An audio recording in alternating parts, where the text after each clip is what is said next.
KP ari tekkinde posuji mon onon yidbe moftude e hutrade kopreji mon cadele mon ngasi halabi cerra ya Play Store wala Google Play mbada télécharger KP keba application ma posma tekka kopreje pofta KP ngande ko kanyum buri webde do e nder leydi Sénégal to banginel dugol kalis hay mbudo ayobata tirade kalis hay mbudo ayobata mbele KP ko don haadi mbien ala so tawi ko otoma jogida a ari e station ngaji EDK asodi gasoil do ponoda yobdi ujunere kala ko temedde jeenay mbudu njobata walla nadda koy boutikaji amen low press kala ko codda njobirda KP ene jogi ko ustantuma to bange nganyari posma walla ko jollof chicken codda fof ina jogi ko ene ustonoma KP ina tawe e nder réseau ji mum din station ngaji EDK gonde nder jokli Sénégal kala e kubal wat télécharger KP njeya horema njeya jawdima mbemna ngurdamma.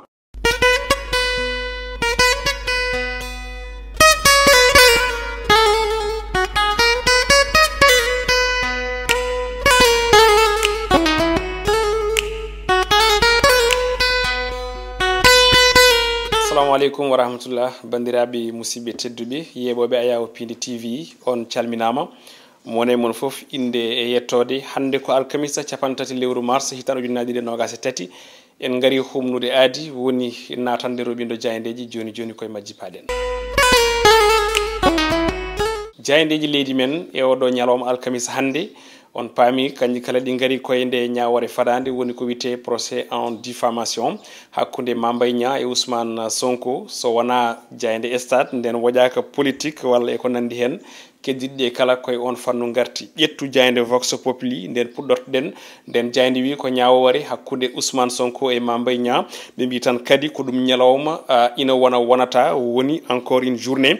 d'incertitude ɗum ɓe mbinde gardidi bindol no jiruɗen ni ɓe koliti hen wonde on audience spécial kono kadi ko ɗum kawji spécial ɓe pammini en kolliti wonde ko goto e avocat ji Ousmane Sonko biteɗo maître Ousmane Fall walla maître Ousseynou Fall jafoɗon on ɗon ina wayno tawtortake nden ɗon ñawore sababu o ko ordre national des avocats leydi men Sénégal kañumen joyimo manam ɓen ɗon joyimo e ɗum ko caggal nde oɗon biteɗo Pape Mohamed Diop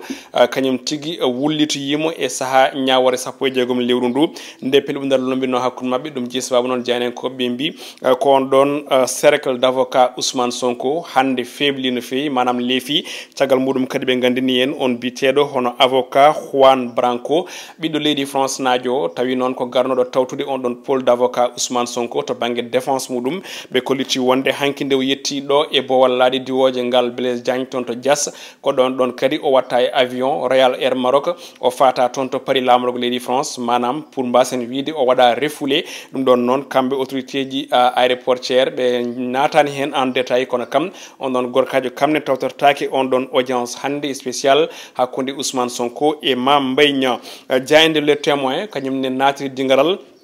koye on fannu ɓe mbi ko ñalawma ñawore hakkude Ousmane Sonko e Mame Niang ɓe gandini en wonde ɓe mbi tan ko ɗum ñalawma kulhuli wonande wuuro lamorgo ngo Dakar e ngol bindol boɗowol ngol jiiɗon jenen koɓe ɓe mbi ina wayno ko banque uji guddi boutikaji koko guddi ambassade uji ɗi walla ambassade goni hande o koye alerte maximale e on tuma koye vacances wona bisuji won hen koko darti ɓe kolliti wonde kadi ha joni ko motoji doru woni jakartaji e ko nandi hen kaɗama dogdi wuuro lamorgo ngo Dakar e oɗo ñalawma hande ɗum tagui jani koɓe mbi ko lamorgo ngo nana motti fofangu e oɗo ñalawma hande ɓe kabri en fofde ko nden ñawore fadande hande hakkude on leader mo Pastef e on ministre Mame Niang goɗɗum ko tawate hen ɓe mbi tan ko on leader de Pastef waasi avocat ji mum ko wayno maître Ousseynou Fall kono kadi on ɗon gumri toon to leydi France woni biteɗo Juan Branco waɗama refoulé hooti toon to Paris lamorgo leydi France Walf Quotidien ari tan tawti ngam sembitinde ka haal ɓe mbi ko procès Sonko e Mame Niang Dakar sous haute tension non ɓe mbiri Dakar hande ene wayno tan ko wuuro wulgo Diaw wuuro mottugo fofango e ɗo saaha ƴettu jayde li Quotidien nden ɗon ari koye manifestation mboɓe leader coalition Yewwi Askan Wi erino ɗeɗo balɗe woni seppo hanki e hande hani e le 3 janen ko ɓe mbi ina wayno tan ko yeewi waɗama teni en échec manam sinno tan ko ɗum ɓeto wiyete ko gonɗon erang mabɓe notaka ɗo e wuuro lamorgo ngo Dakar ɗum ko caggal nde police waɗi encerclé en Dakar ko ɗon jeyanenkoɓe mbi ɓe kolliti wonde hay sinno tawi pelɓodiral hakkude étudiant ji pouvoir et opposition jiyama toon to université Cheikh Anta Diop de Dakar ha toon to VDN voie dégagement nord ɓe gandini en kadi wonde ina wayno tan ko won journaliste goto gaañi tawi ko oto goɗɗo ferima caggal nde ɓe berlano gazuji lacrymogène goɗɗum ko tawete hen ɓe kolliti wonde ko manifestation ngaji deeƴi jaam yami mbaɗama toon to Guédiawaye e ñalawma hanki o tawi alda e fitina kono tan coalition walla coordination Thiès mbo yeewi askan wi kañum waɗi annulé on ɗon marche hanki tawi ko marche badnoɗo autorisé jeynankoɓe ne pammini en holko jeeyi on sababu e hello tati e nder nden jayde li quotidien jayde l'observateur arti e nden ñawore kono kalaten koye titre goɗɗo mo ganduɗa ɓe kolliti wonde kon gon erango manifestation ngo yeewi askan wi ɓe mbi tan de ko sana marche pas Dakar no jiiɗon ni e less e ko yewti ngol ɗon bindol hollirde wonde ko gon erango de notaka ɗo e wuuro lamorgo ngo Dakar police kañum sati wuuro lamorgo ngo kono kadi haysinno tawi pelɓodiri jiyama toon to UCAD woni université Cheikh Anta Diop de Dakar ha waɗi gañiɓe hakkude ɓen étudiant ji pouvoir et opposition jayende le quotidien kañum e oɗo subaka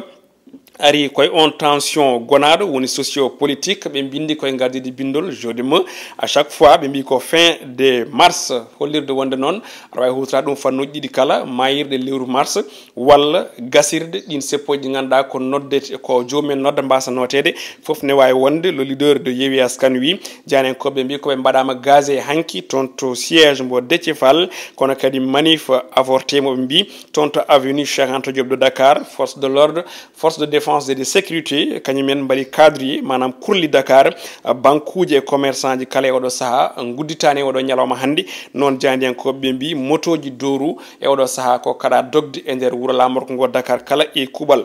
jayinde le soleil nden ari koye natal maw leydi Macky Sall ɓe gandini en wonde ko ɗum menace fewde ɗin galleji laamu leydi Sénégal ɓe mbi ko Macky Sall e oɗo saaha hannde darima ngam sembitinde on ɗon solidarité active ɗum ɗon noon haala koye hanki e nder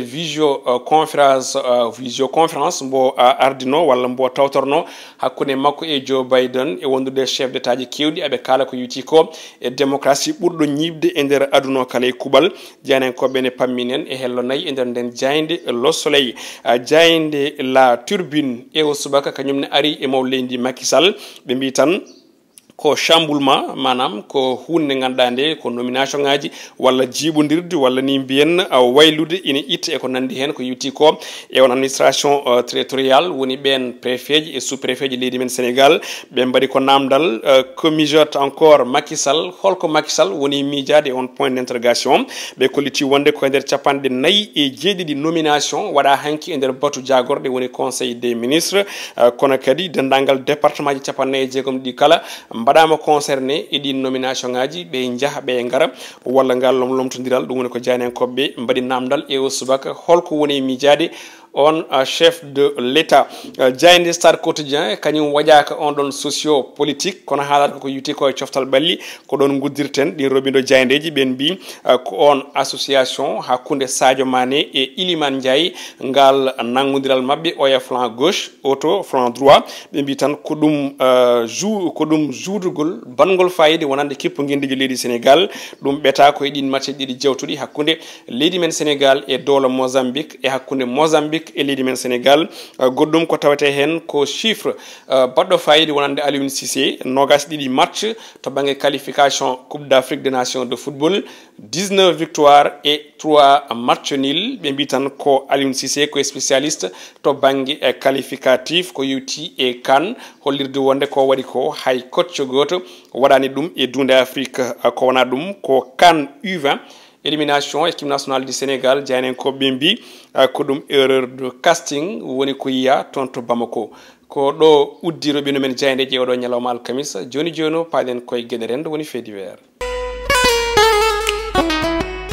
Gederen do e wodo nyalawma hande baade woni gonden koye nyalawma nyaawore alhaali diffamation hakkunde Ousmane Sonko e Mame Mbaye Niang ina jojji mbawen hen jubbude seeda yidde artirde hakkillaji besnguli leydi Sénégal kala e kubal wonbe e nder leydi hay caggal leydi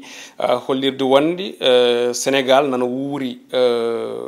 manam mbiyen nana woni e jam mo wetani sa lama mbiya nde tawno ko hunde nde ganduɗa nde hewani yede nder leydi men Sénégal e duuɓi tati jawtuɗi toggude 2021 nangi 2023 o mo gonɗen sikki ala ene ɗaminama jokku ha 2024 nde tawno enjeu ko ɗin sumgoji 2024 sumgoji présidentiel donc ko worɓe goni e habde to banggue guesa dawrugol moni foof ina rema lewru muɗum pouvoir na rema lowre muɗum pour yidde wadde maintenir au pouvoir opposition ina rema lowre muɗum pour yidde wadde accéder e on ɗon pouvoir donc enen les citoyens lambda holko poɗɗen wadde enen ken arbitre mortal combat erama gasta erama goɗɗi erama e hay ko nandi hen donc foof sa ƴeewi ko citoyen ɗi nodda hen donc on ɗon mortal combat on ɗon gasta holko foti wonde réponse les citoyens lambda ko ɗum ɗo foti wonde c'est à dire Sénégal andira ko hare politique mais koto banggue irno c'est à dire vote dawa e on tuma Sénégal naaɓe foof jogo ɗin joguitaji mumen woni ɗen carte électeur e on ɗon tuma jaaha cuɓo mo jiiɗi o so tawi ko gonɗo ɗo mbatta ɗo so tawi ko goɗɗo gaddi kadi aussi on ɗon ara contestation wodata caɗele fitina joytiɗe dawrugol wasa wodde saabu o saaha mo gonɗen ko Sénégal woni hollirde ko wona Sénégal meɗen kadi au delà de ça koto banggue manifestation ngaji en jii ɗi duuɓi tati jawtuɗi walla ɗi duuɓi tati ɗi gonɗen 2021 2023 kalne manifestation waɗi manifestant ɗi doganta ko boutique aji nodirteɗe les grandes walla des grandes surfaces woni Auchan walla e ko nandi hen goɗɗum kadi aussi ko station ngaji service auto ji laamu Dakar Dem Dikk walla ni e petit commerce mo ganduɗa ɓe ko formel et informel jomumen bonnane hay ko nandi hen ɗum noon oɗo jikku holto ummori leydi Sénégal ɗum goto fof ne foti namdade hoore muɗum saabu en gonani e leydi Afrique du Sud en gonani leydi Zimbabwe en gonani leydi ndi ganduɗa ndi wiite ko Mozambique ɗon ɗo xénophobie ɓuuri hewde doole ɗo seppoji hakkude éleveɓe e lomboto ɓen ɗo dutto e boutique aji walla dutto e galleji hoɓɓe ene mbaɗa ko beela en gonani Congo Brazzaville en gonani aussi e Gabon en gonani néanmoins Centrafrique walla Cameroun so tawi seppoji mbaɗi tan exactement fayete koye boutique aji ene hele ene itte ene difte ha gueɗe mbaɗe noon wadde il faut Sénégal naajo ɗo woni foof wawa artirde hakkille muɗum anda guel ɗo gueɗel gotel ngel jiɗɗen uddirde oɗo fait divers kamɓe foɗodiroɓe to banggue konnguɗi waɗoɓe live aji waɗoɓe conférence de presse ina kaala biyoje bonɗe surtout ina kaala konnguɗi pewani e goto foof ne haala konnguɗi faade e goɗɗo on gande kamɓe aɓe ñamda gandi aɓe gottodo aɓe kirtodo aɓe kasido aɓe mbadda ko yiti koye voyage uji nder leydi e caggal leydi gande aɓe kalda téléphone ngaji aɓe gossodira des SMS gande aɓe jewtida aɓe piija aɓe jala aɓe tappodira kelle donc enen pourquoi enen hodduɓe ndendi guenale ndendi juma ndendi jama ndendi jeere ndendi foof ndendi enɗam ndendi keeri ndendi classe pourquoi en mbawa wurde ɗum woto jaaɓe funti assalamu aleykum wa rahmatullah.